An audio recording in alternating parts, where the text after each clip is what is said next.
প্রিয় শিক্ষার্থীবৃন্দ, আসসালামু আলাইকুম। আজ আমরা জ্যামিতিক আলোক বিজ্ঞানের প্রথম সমাধান ক্লাস করব। তোমাদেরকে ইতিপূর্বেই অনলাইনের ক্লাসে কিছু প্রশ্নপত্র দিয়ে দেওয়া হয়েছে, বিভিন্ন বোর্ডের 12টা প্রশ্ন দেওয়া হয়েছে। তার থেকেই আমরা কিছু প্রশ্নের সলভ আজকে করব। আমরা প্রথমেই শুরুতেই তোমাদের যে শীটটা দেওয়া হয়েছে অনলাইনে, তার 1 নাম্বার প্রশ্নটা ঢাকা বোর্ড 2019-এ এসেছে। 1 নাম্বার প্রশ্ন, জ্যামিতিক আলোক বিজ্ঞানের 1 নাম্বার প্রশ্নটা, এটা ঢাকা বোর্ড ঢাবো 2019-এ এটা এসেছে। আমরা গ এবং ঘ কে ক এবং খ আকারে লিখি। ক মানে বোর্ডের যেটা গ। হ্যাঁ, আমি আগে উদ্দীপকটা তোমাদের পড়ে শোনাচ্ছি। একজন ছাত্র 100 সেন্টিমিটার ফোকাস দূরত্বের একটি লেন্স দিয়ে 0.01 সেন্টিমিটার দৈর্ঘ্যের কণা পরীক্ষা করছিল। পরে সে একটি নলের এক প্রান্তে এই লেন্স এবং অপর প্রান্তে 4 সেন্টিমিটার ফোকাস দূরত্বের অন্য লেন্স লাগিয়ে আকাশ পর্যবেক্ষণ করল। গতে বলা হয়েছে ছোট কণাগুলোকে কত বড় দেখাচ্ছিল। ছোট কণাগুলোকে কত বড় দেখাচ্ছিল। এখানে দেখো, একটা ছাত্র 100 সেন্টিমিটার ফোকাস দূরত্বে একটা লেন্স নিয়ে কাজ করছিল। ওই লেন্সকে একটি উত্তল লেন্স, একটি ম্যাগনিফাইং গ্লাস বা আতশী কাঁচ হিসাবে ব্যবহার হয়। আতশী কাঁচ ছোট জিনিসকে বড় করে দেখাতে পারে। এখানে বলা হয়েছে যে ছোট কণাগুলোকে কত বড় দেখাচ্ছিল। যে ছোট কণা সে পর্যবেক্ষণ করছিল তার দৈর্ঘ্য ছিল 0.01 সেন্টিমিটার। এটাকে কত বড় করে দেখানো হয়েছিল সেটা আমরা দেখব। আচ্ছা, তা আমরা জানি আতশী কাঁচ বা ম্যাগনিফাইং গ্লাস যাকে বলা হয় সরল অনুবীক্ষণ যন্ত্র। সরল অনুবীক্ষণ যন্ত্রের ক্ষেত্রে আমরা জানি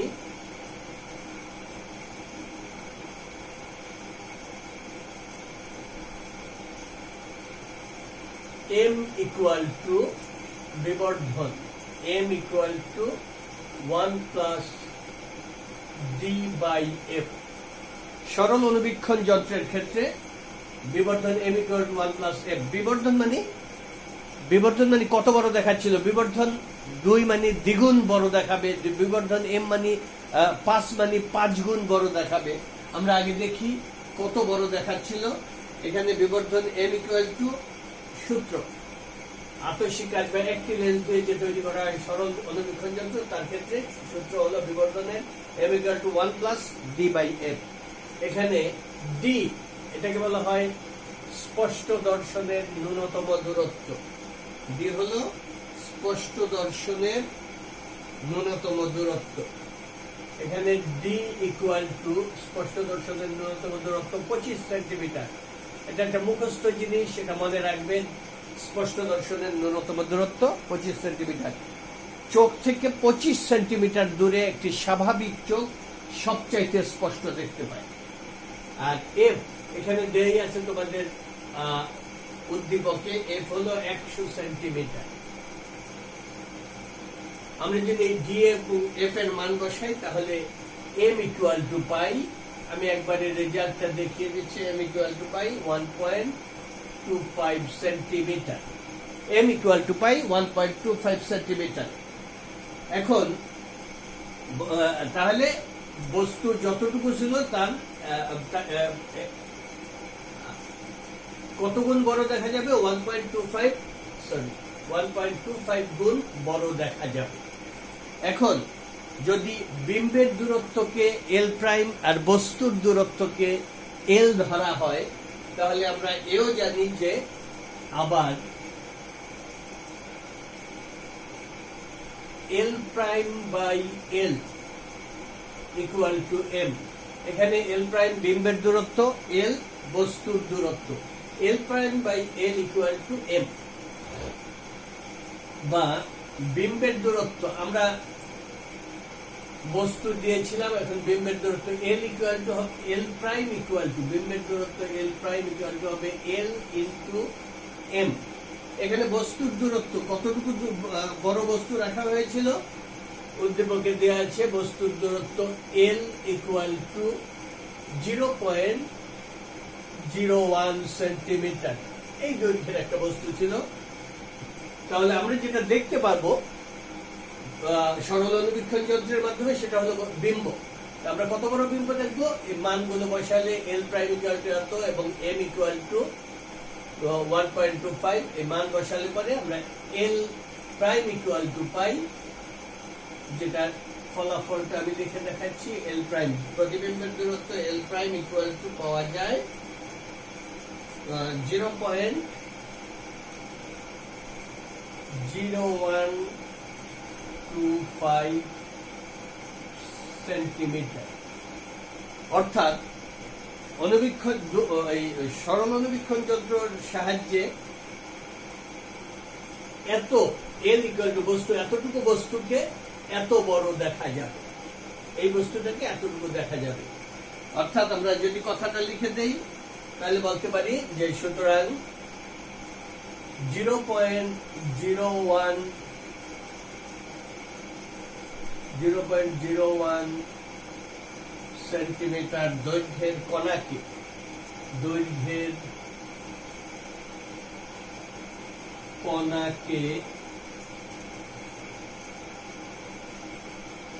0. আমরা এই দৈর্ঘ্যের কণাকে এই আকারে দেখব 0.0125 সেন্টিমিটার দৈর্ঘ্যের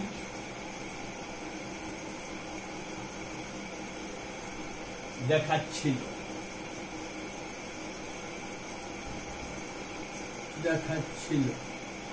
অর্থাৎ কতটুকু বড় দেখাচ্ছিল, এত গুণ বড় দেখাচ্ছিল, অর্থাৎ 1.25 গুণ বড় দেখাচ্ছিল।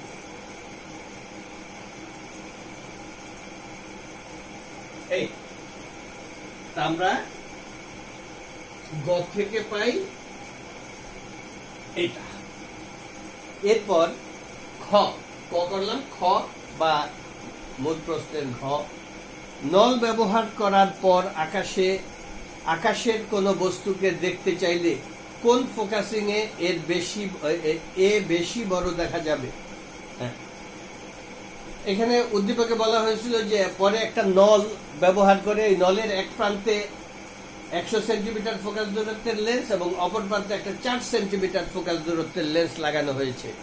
মনে রাখবে কোন নলের দুই প্রান্তে যদি দুইটা লেন্স বসানো হয় এবং এর মাধ্যমে যদি দূরের বস্তু দেখা হয় তাহলে এটা অবশ্যই একটা দূরবীক্ষণ যন্ত্রে পরিণত হলো। তাহলে এই বলছে নল ব্যবহার করার পর আকাশের কোন বস্তুকে দেখতে চাইলে কোন ফোকাসিং এ বেশি বড় দেখাবে গাণিতিক ভাবে যাচাই করো। একটা লেন্স ছিল 100 সেন্টিমিটারের, আরো একটা লেন্স ব্যবহার করেছে সে 4 সেন্টিমিটারের। এই দুইটা লেন্স মিলে যন্ত্রটি একটি অনুবীক্ষণ যন্ত্রে পরিণত হল, দূরবীক্ষণ যন্ত্রে পরিণত হল। দূরবীক্ষণ যন্ত্রের দুটি লেন্স থাকে, এটা দূরবীক্ষণ যন্ত্র হলো। এখন দূরবীক্ষণ যন্ত্রে দুই ধরনের ফোকাসিং থাকে। একটাকে বলা হয় স্বাভাবিক ফোকাসিং বা অসীম দূরত্ব ফোকাসিং, আরেকটাকে বলা হয় স্পষ্ট দর্শনের ন্যূনতম দূরত্ব ফোকাসিং বা নিকট ফোকাসিং।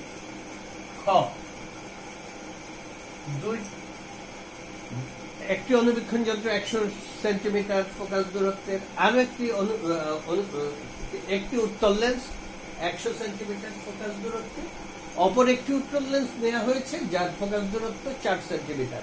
এই দুটো নিয়ে একটি নলে বসিয়ে একটা দূরবীক্ষণ যন্ত্র তৈরি করা হয়েছে। বলছে কোন ফোকাসিং এ এটি বেশি বড় দেখা যাবে। দূরবীক্ষণ যন্ত্রে দুই ধরনের ফোকাসিং আছে। আমরা প্রথমে স্বাভাবিক ফোকাসিং এ দেখাই। স্বাভাবিক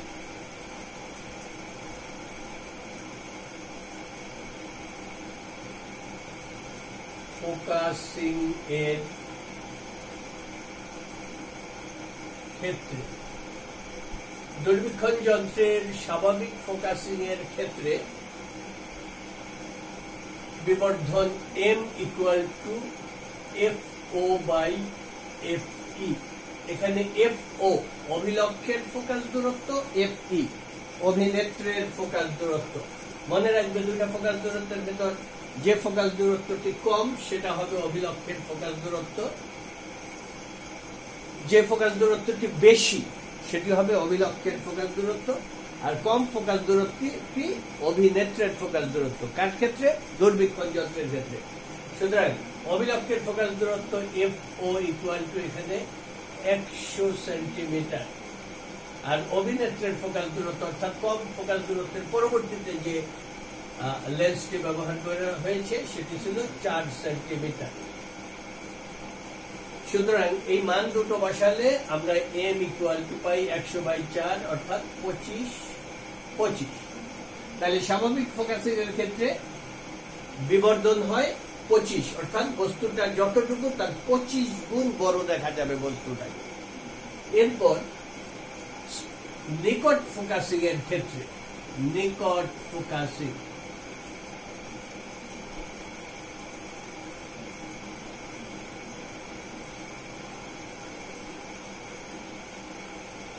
নিকট ফোকাসিং এর ক্ষেত্রে, নিকট ফোকাসিং এ নবদূরবীক্ষণ যন্ত্রের নিকট ফোকাসিং এর ক্ষেত্রে সূত্রটা হলো m equal to FO by FE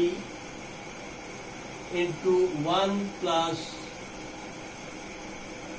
FE by D।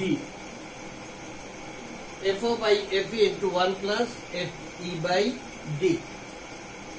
এখানে FO FE আগে লেখা আছে, D হলো স্পষ্ট দর্শনের ন্যূনতম দূরত্ব, এটা 25 সেন্টিমিটার। 25 সেন্টিমিটার। এই মানগুলো যদি আমরা বসাই, FO FE এবং D এর মান বসাই, তাহলে m ইকুয়াল টু পাওয়া যায় 93। এখানে অবশ্যই আমরা এটাকে m প্রাইম ধরি, m প্রাইম ইকুয়াল টু 29। তাহলে সুতরাং অর্থাৎ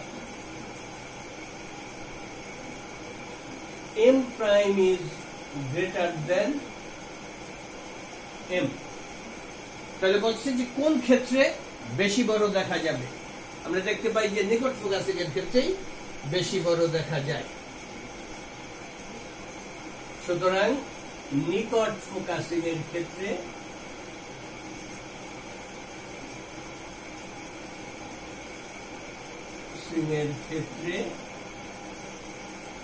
বিবর্ধন বেশি হবে বা বস্তুটিকে বেশি বড় করে দেখার, বস্তুটি বা কণাটি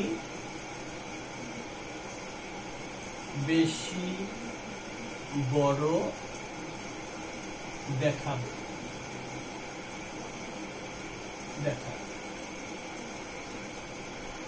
এটা আমাদের 1 নম্বর প্রশ্ন, অর্থাৎ ঢাকা বোর্ড 2019-এর প্রশ্নটা আমরা সলভ করলাম। এরপর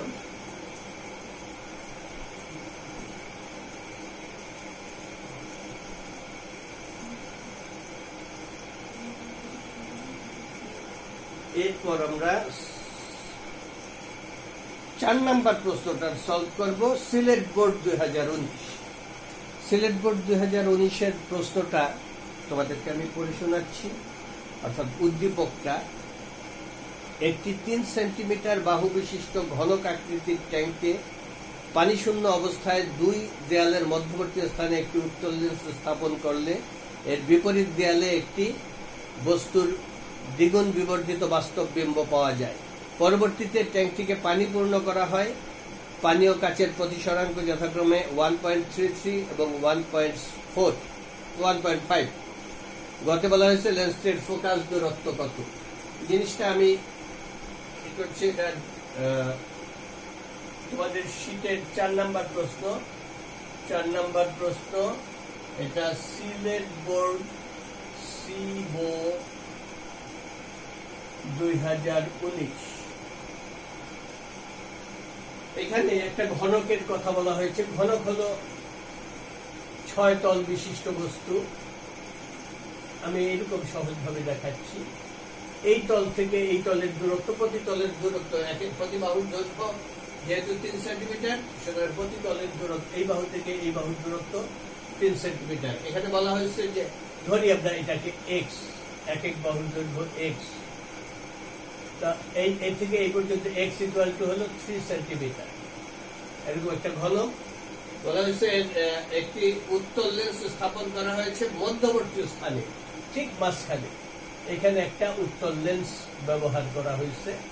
তাহলে এর দূরত্ব উত্তল লেন্স থেকে যে কোনো পাশের দেয়ালের দূরত্ব হবে 1.5 সেন্টিমিটার, অর্ধেক। বলা হয়েছে যে এই দেয়ালে একটা উত্তল লেন্স বসালে, এইখানে একটা বস্তু রাখলে তার বিপরীত দেয়ালে, অর্থাৎ এই দেয়ালে একটা প্রতিবিম্ব তৈরি হয়। তাহলে প্রতিবিম্বের দূরত্ব কত? প্রতিবিম্বের দূরত্ব লেন্স থেকে প্রতিবিম্বের দূরত্ব 1.5 সেন্টিমিটার, এটা প্রতিবিম্বের দূরত্ব। আর ফোকাস দূরত্ব বের করতে বলা হয়েছে লেন্সটি। বলা হয়েছে যে বস্তুটার দ্বিগুণ বিবর্ধিত বাস্তব বিম্ব পাওয়া যায়। তাহলে আমাদের এখন বের করতে হবে ফোকাস দূরত্ব। আমরা জানি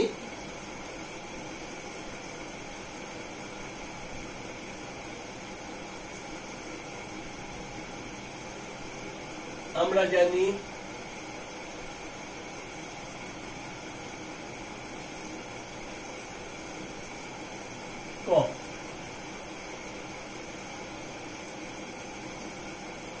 আমরা জানি প্রথমে ঘনকটি পানি শূন্য ছিল। পানি শূন্য থাকা মানে বায়ুপূর্ণ থাকা। তাহলে আমরা বলতে পারি, আমরা জানি পানি শূন্য অবস্থায়, পানি শূন্য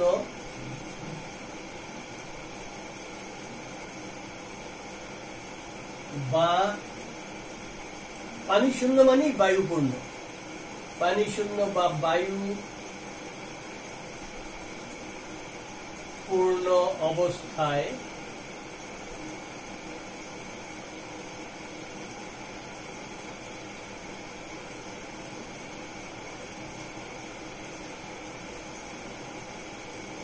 ফোকাস দূরত্ব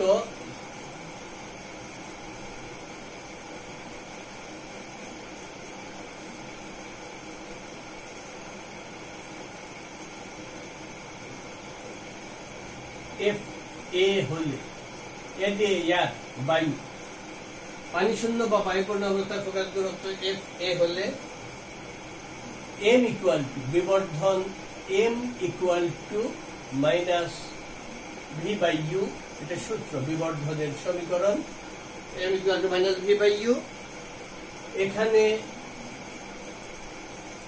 এম ইকুয়াল টু বিবর্ধন বলা হয়েছে যে দ্বিগুণ বিবর্ধিত বাস্তব বিম্ব। বিবর্ধন এম ইকুয়াল টু -2। -2 কেন? বিবর্ধন যদি প্রতিবিম্ব বাস্তব হলে বিবর্ধন মাইনাস হবে, অবাস্তব হলে প্লাস। যেহেতু দ্বিগুণ বিবর্ধিত বাস্তব বিম্ব, সেটা কিন্তু এত, কারণ বাস্তব বিম্ব যেহেতু বিম্ব বাস্তব, যেহেতু বাস্তব বিম্ব, আমরা যদি মান বসাই বা m equal to -2 equal to minus V by U, বা u ইকুয়াল টু, আর এখানে ভি, এখানে x ইকুয়াল টু, অর্থাৎ দুই দেয়ালের মধ্যবর্তী দূরত্ব x ইকুয়াল টু 3 মিটার। সুতরাং ভি ইকুয়াল টু, দুই দেয়ালের মধ্যবর্তী স্থানে এইখানে লেন্স, এখানে প্রতিবিম্ব হয়েছে অর্ধেক দূরত্বে, অর্থাৎ V equal to X by 2 equal to 3 metre by 2 equal to 1.5 metre. তাহলে ইউ ইকুয়াল টু হয় minus minus cancel, U equal to হবে ভি বাই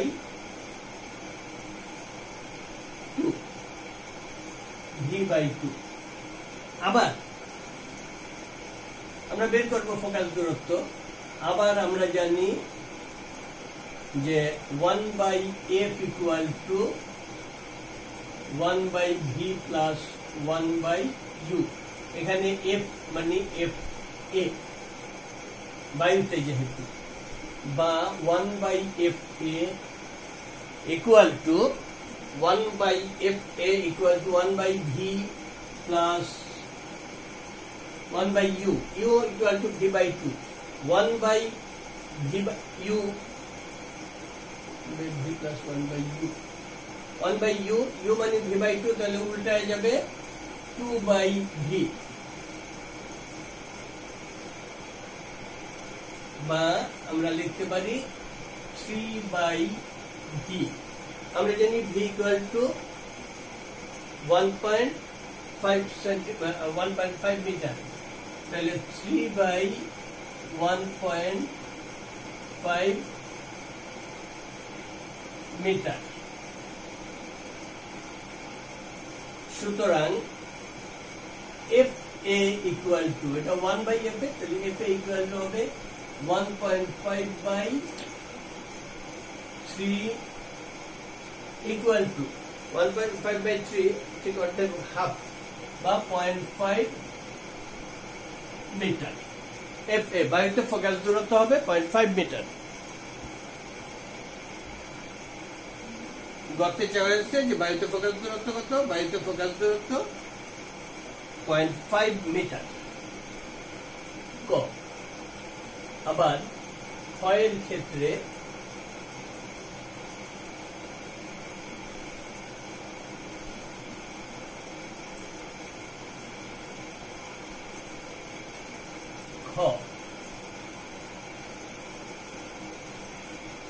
প্রিয় শিক্ষার্থীবৃন্দ, ক্ষতে কি বলা হয়েছে? ক্ষতে বলা হয়েছে যে পানিপূর্ণ ট্যাঙ্কে লেন্স ও বস্তুর অবস্থান অপরিবর্তিত রাখলে বিম্বের প্রকৃতি কোনরূপ পরিবর্তন হবে কিনা। আমরা প্রথম ক্ষেত্রে বিম্ব, এখানে উদ্দীপকেই বলে দেয়া হয়েছে বিম্বের প্রকৃতি হলো বাস্তব বিম্ব পাওয়া যায়। এখন এই ঘনকটা ছিল পানি শূন্য, অর্থাৎ বায়ুপূর্ণ।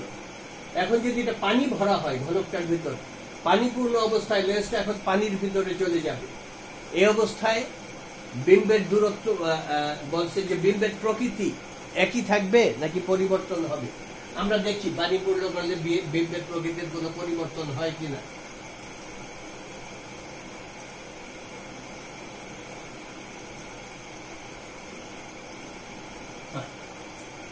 আমরা জানি যে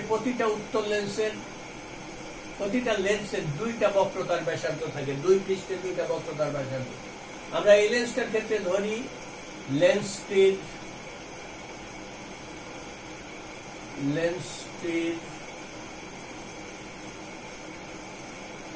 বক্রতার ব্যাসার্ধ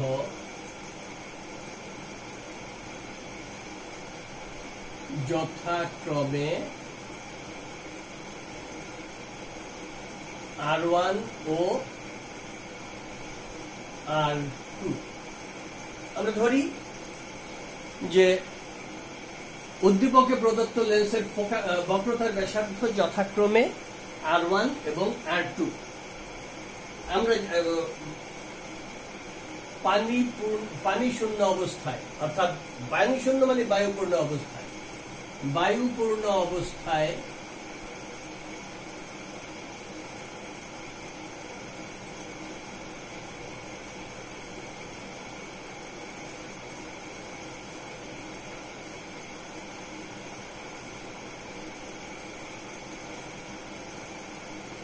(1/f) তোমাদেরকে একটা সূত্রের কথা বলা হয়েছিল, 1/f equal to mu minus 1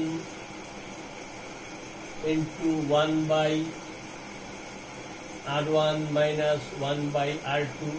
আমি তোমাদেরকে এটা ক্লাসে, অনলাইন ক্লাসে দেখিয়েছিলাম।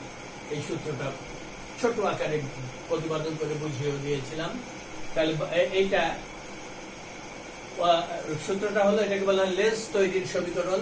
1/f equal to mu minus 1 into 1/r1 minus 1/r2। বায়ুপূর্ণ অবস্থায় বায়ুতে ফোকাস দূরত্বকে আমরা যদি FA ধরি, 1 by fa equal to mu minus 1 into 1 by r1 minus 1 by r2 যেহেতু লেন্সটা বায়ুতে লেন্সের প্রতিসরাঙ্ক লেন্সটা কাচের তৈরি প্রতিসরাঙ্ক মিউ জি আর বায়ু শূন্য পানিপূর্ণ অবস্থায় বায়ুপূর্ণ এরপরে এই ঘনকটা বায়ুতে পূর্ণ ছিল এরপরে পানি পূর্ণ করা হয়েছে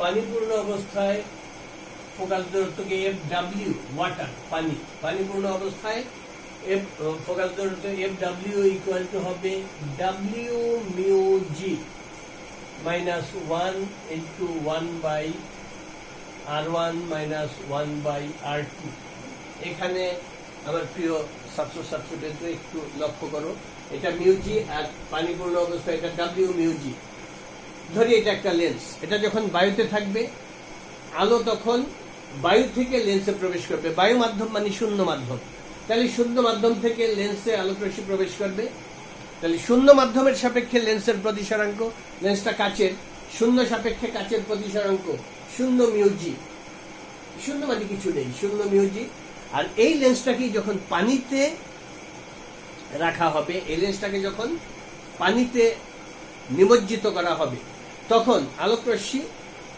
পানি থেকে লেন্সে যাবে পানি থেকে লেন্স প্রতিসরাঙ্ক হবে পানি সাপেক্ষে লেন্সের ওয়াটার সাপেক্ষে গ্লাস ডাব্লিউ মিউজি প্রতিসরাঙ্ক তখন হবে ডাব্লিউ মিউজি এখন আমরা যদি এইটাকে এটা দ্বারা ভাগ করি ভাগ করে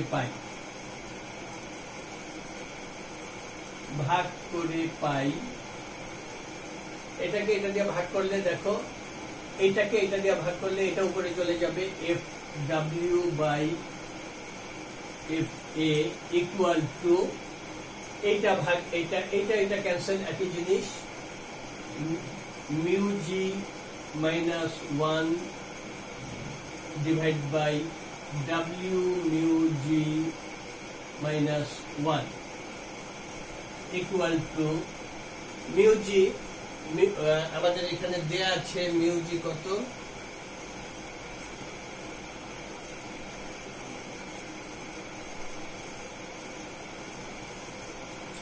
মিউ জি ইকুয়াল টু এখানে মিউ জি পানির প্রতিসরাঙ্ক পানিতে প্রতিসরাঙ্ক মিউ জি ইকুয়াল টু 1.33 আর কাচের প্রতিসরাঙ্ক mu W mu G mu W পানিতে প্রতিসরাঙ্ক মিউ ডাব্লিউ ইকুয়াল টু 1.33 কাচে প্রতিসরাঙ্ক মিউ জি ইকুয়াল টু 1.5 আর ডাব্লিউ মিউ জি এই যে W mu G equal to mu g by mu w equal to 1.5 by 1.33 আমরা এইটুকুই বসায় রাখতে পারি এখন আমরা যদি এই মানগুলি বা আর এফ এ আমাদের পূর্বান্নেই পেয়েছি এফ এ ইকুয়াল টু হলো এফ এ আমরা কত পেয়েছিলাম F A equal two 0.5 centimetre গ থেকে এটা পাই 0.5 মিটার এফ এটা গ থেকে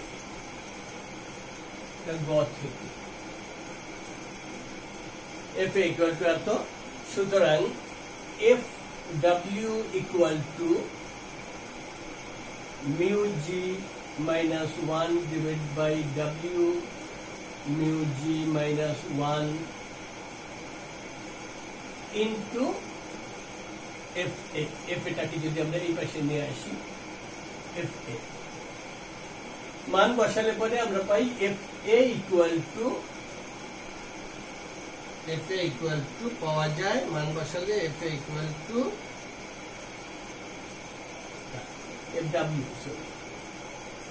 F W ইকুয়াল টু পাওয়া যায় 1.955 মিটার।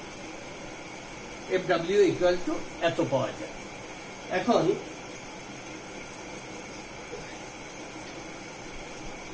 এখানে আমরা করতে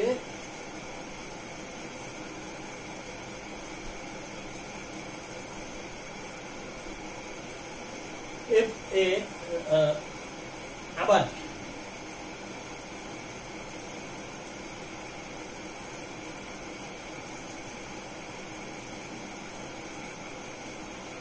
1 পানি পূর্ণ করা হয়েছিল, পানিতে 1/VW, পানিতে যেহেতু plus 1/VW plus 1/U equal to 1/FW, পানির ক্ষেত্রে চেঞ্জ হলো। এখানে FW ইকুয়াল টু আমরা একটু আগে যেটা পেয়েছি, FW ইকুয়াল টু 1.955 মিটার এবং U ইকুয়াল টু আমরা এটা আগেই পেয়েছিলাম, U ইকুয়াল টু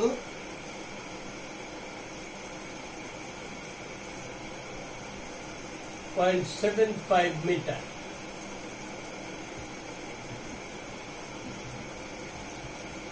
আমরা যদি U এবং FW এর মান বসাই তাহলে আমরা পাই VW ইকুয়াল টু, তোমরা এই মানগুলি বসিয়ে দেখবে, VW ইকুয়াল টু পাওয়া যায় -1.217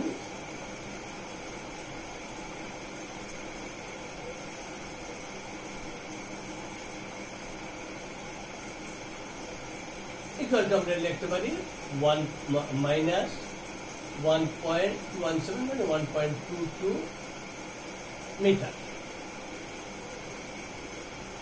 এই যে মাইনাস, এই ক্ষেত্রে এটা কি বিম্ব, ভি যদি ঋণাত্মক হয়, বিম্বের দূরত্ব ঋণাত্মক হলে বিম্ব অবাস্তব।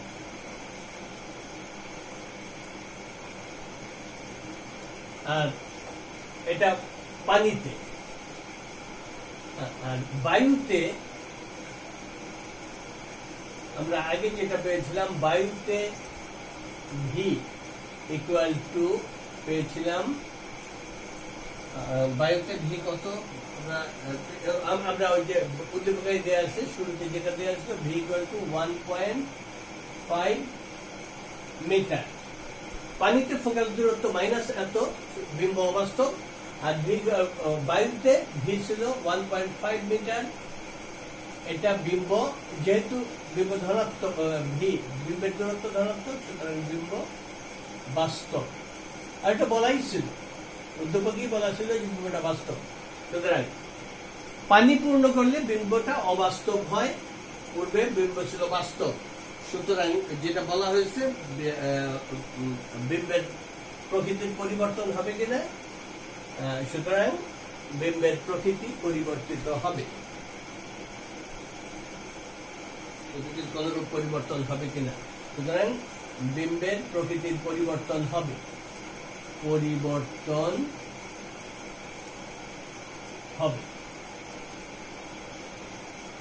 এরপর আমরা আরেকটা প্রশ্ন করব, এই বইয়ের 7 নম্বর প্রশ্ন।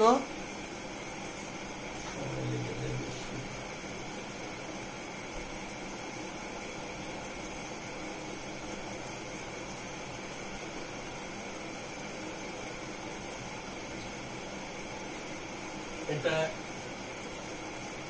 তোমাদের শীতের 7 নম্বর প্রশ্ন, ঢাকা বোর্ড 17, ঢাবো 2017। প্রশ্নটা এরকম একটা,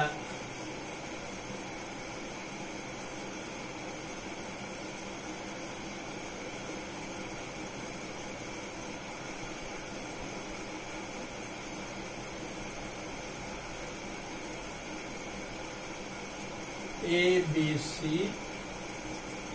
একটা প্রিজম,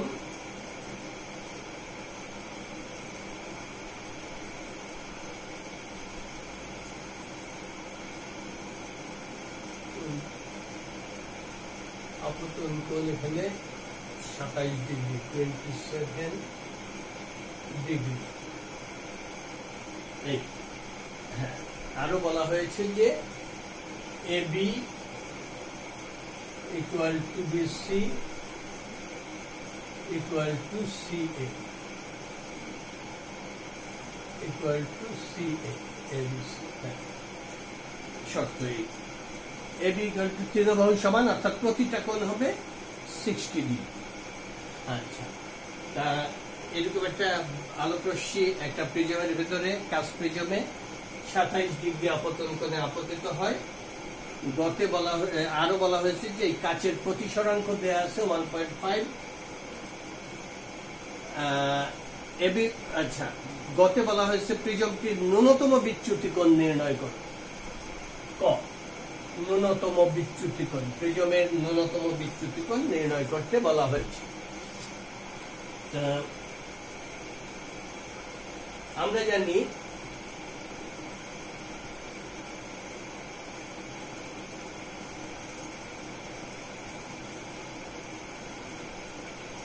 ন্যূনতম বিচ্যুতি কোণের ক্ষেত্রে প্রতিসরাঙ্ক মিউ ইকুয়াল টু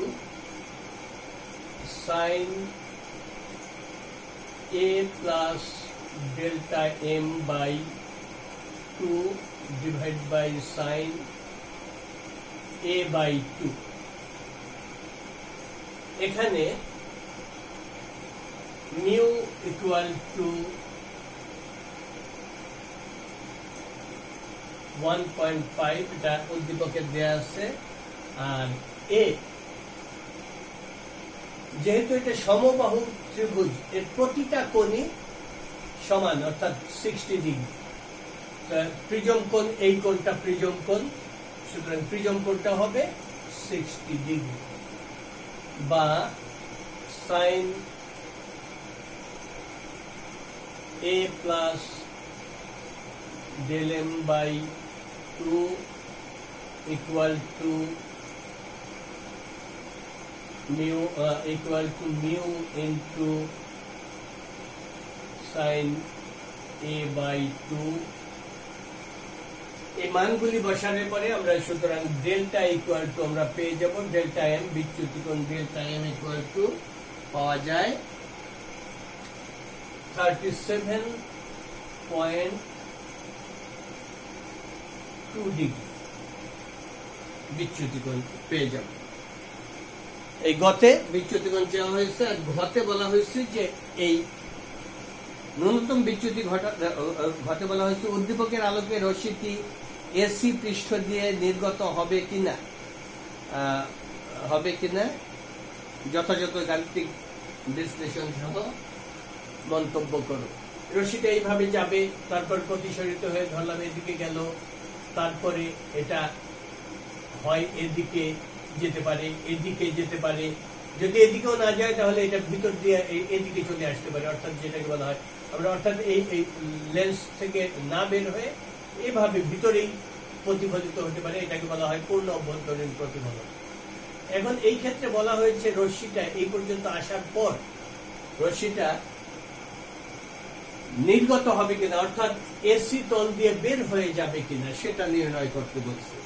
হ্যাঁ, ঘয়ে প্রশ্নটা আবারও বলি, ঘতে বলা হয়েছে উদ্দীপকের আলোকে রশ্মিটি এসি পৃষ্ঠ দিয়ে নির্গত হবে কিনা, এসি পৃষ্ঠ দিয়ে বের হয়ে যাবে কিনা সেটা বের করতে বলছে। আচ্ছা, আমরা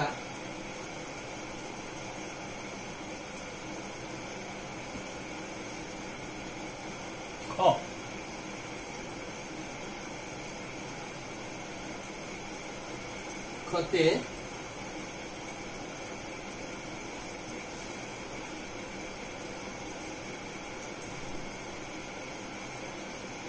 আমাদের এটা নির্গত হবে কিনা বোঝার জন্য আমরা জানি প্রিজমে 4টি কোণ থাকে। এই কোণটাকে বলা হয় R1, R2, এটা R1 কোণ, এটা I1। এটা I1, প্রথম আপতন কোণ I1, প্রথম প্রতিসরণ কোণ R1, এইখানে আরেকটা কোণ হয় R2 এবং নির্গত কোণ I2। R2 এর উপর নির্ভর করবে রশ্মিটা নির্গত হবে কিনা। আমরা প্রথমে R2 বের করার চেষ্টা করি। আমাদের কি কি দেয়া আছে? প্রথম আপতন কোণ I1 দেয়া আছে, আর দেয়া আছে প্রতিসরাঙ্ক মিউ। তা আমরা জানি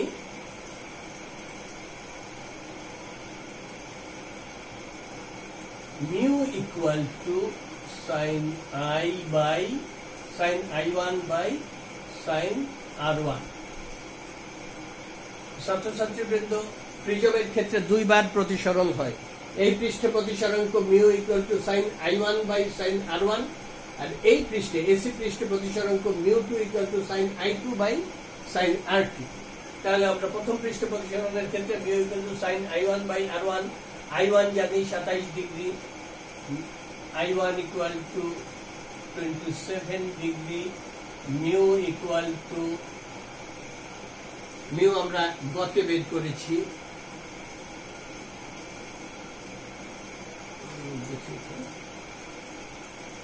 মিউ দেয়া আছে, মিউ ইকুয়াল টু 1.5 বা sine R1 equal to sine I1 by mu. I1 এবং মিউর মান বসিয়ে আমরা R1 এর মান বের করতে পারি। আমি একবারে R1 এর মানটা লিখে দিচ্ছি। R1 ইকুয়াল টু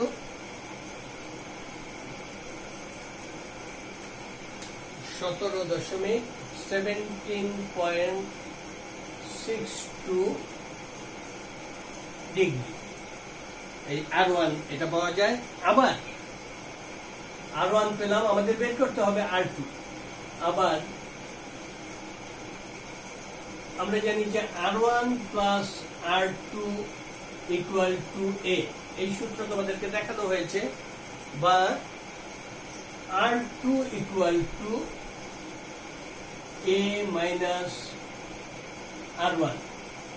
এখানে A প্রিজম কোণ 60 degree, R1 equal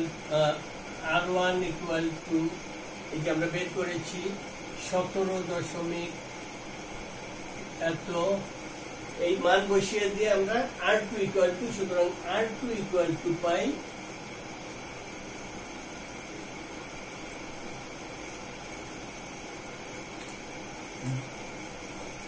R2 equal to 42.38 degree. এটা অত্যন্ত প্রয়োজনীয় একটা জিনিস এই অঙ্কে। R2 ইকুয়াল টু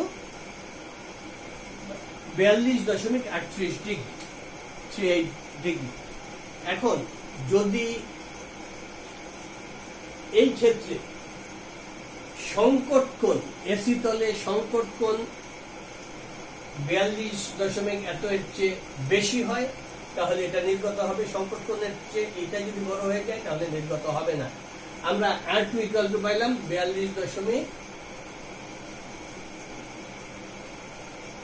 এর উপরে লিখে রাখি R2 ইকুয়াল টু 42.38 ডিগ্রি। এখন আমরা এসি তলে সংকট কোণ বের করতে চাই। এসি পৃষ্ঠে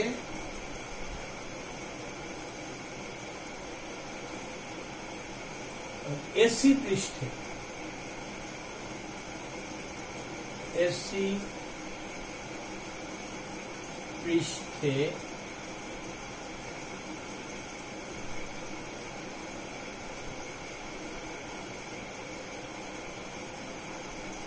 সংকট কোণ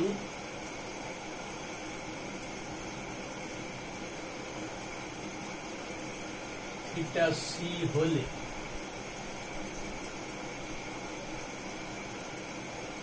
সাইন থিটা সি, একটা সূত্র, সাইন থিটা সি সংকট, থিটা সি হলো সংকট কোণ, angle critical angle, theta C equal to 1 by mu, বা theta C equal to sine inverse 1/μ। সুতরাং যদি আমরা মিউর মান বসাই 1.5, থিটা সি ইকুয়াল টু পাওয়া যায় 41.8 ডিগ্রি। থিটা সি সংকট কোণ, এসি তলের সংকট কোণ হলো এসি পৃষ্ঠের সংকট কোণ এত। এই থিটা সি সংকট কোণের চেয়ে কম কোণে যদি আলোকরশ্মি নির্গত হয়, আপতিত হয় এসি পৃষ্ঠে, তাহলে আলোকরশ্মিটা নির্গত হবে। অর্থাৎ R2 এর মান যদি থিটা সি এর চেয়ে কম হয়, R2 এর মান থিটা সি এর চেয়ে কম হলে এটা নির্গত হবে। কিন্তু R2 এর মান যদি থিটা সি এর চেয়ে বেশি হয়, তাহলে আলোকরশ্মি নির্গত হবে না, পূর্ণ অভ্যন্তরীণ প্রতিফলন হবে। আমরা তাই দেখতে পাচ্ছি। কিন্তু এখানে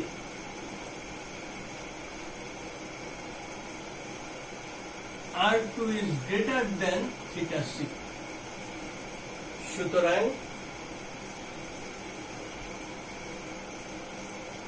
সুতরাং রশ্মিটি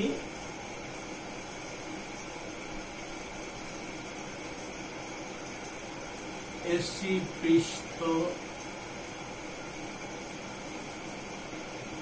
দিয়ে নির্গত হবে না, বরং পূর্ণ অভ্যন্তরীণ